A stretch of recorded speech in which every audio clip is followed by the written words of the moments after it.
Today, we're diving into a really unique cosmological theory from author Abdallah Boufem. It's a story of our planet's formation drawn from interpretations of the Quran. And believe me, it's a story that begins not with fire or rock, but with something you would never, ever expect. So let's just jump right into the big question. How could the solid ground beneath our feet have started as a mirage? I mean, a mirage is an illusion, right? It's literally nothing. And yet this theory says that's the very foundation of our world. To even begin to understand how, we first have to look at the rulebook of creation that the author lays out. So, to really get this theory, we have to start with the foundational principles. This is the core logic that the entire model is built on. Okay, this verse from Surah Al-Anbiya is the absolute key.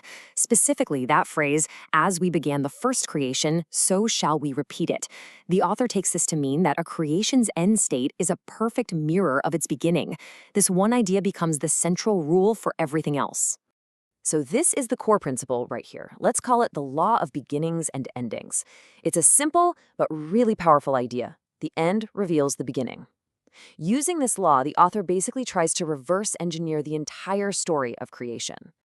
And here's where it gets really fascinating. You can see how the principle is applied. The theory says the sky began as smoke, or dukhan, because it's described as ending that way. So, if other verses describe mountains becoming like a mirage on the Day of Judgment, then, following the rule, they must have begun as a mirage. And since the earth and mountains are made of the same stuff, the Earth, too, must have started out as this tiny, microscopic mirage. Okay, so let's move into the first major phase. How on Earth does something as intangible as a mirage become the planet we're standing on? Well, it's a process of gradual transformation, and it's all fueled by a very special cosmic ingredient.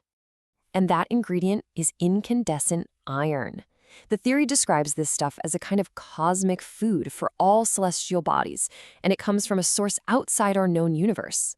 It's this iron that gathers at the center of the mirage and starts to kick off its growth and evolution. So you can see the four-step transformation here. The reactions from the iron turn that initial mirage into a substance described as scoured wool. This then grows and grows until it becomes a giant sand dune. We're talking a colossal sphere of sand. The final step is to harden all that sand into the solid earth we know. So how does a giant ball of sand become hard rock? Through a process the author calls the Great Squeeze.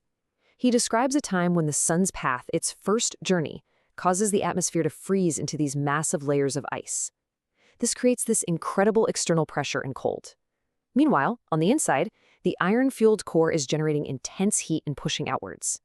It's basically a cosmic pressure cooker that bakes the sand into solid, layered rock. But wait, the story isn't over. Not by a long shot. Because according to this theory, the mountains weren't part of that initial formation. No, they had their own separate birth, and they started their life not on the earth, but high up above it. This verse from Surah Fussilat is presented as the main evidence for this idea. The phrase, from above it, is interpreted literally. It means the mountains were actually created up in the atmosphere, floating like clouds over the newly formed planet. Okay, so if the mountains started as clouds, how did they get down to Earth? This is where the theory gets really dramatic. As the sun begins its second journey, a whole different orbital phase, all that cosmic ice melts, flooding the planet. The author uses this incredible analogy. The hot, solid Earth cracks wide open like an overwatered watermelon. These deep cracks, or fissures, become the docking points for the mountains. And here's how that process works. You've got steam just billowing out of these new cracks in the Earth. It rises up and soaks the floating wool of the proto-mountains. Now they're super heavy with water, so they fall out of the sky and right into these giant fissures.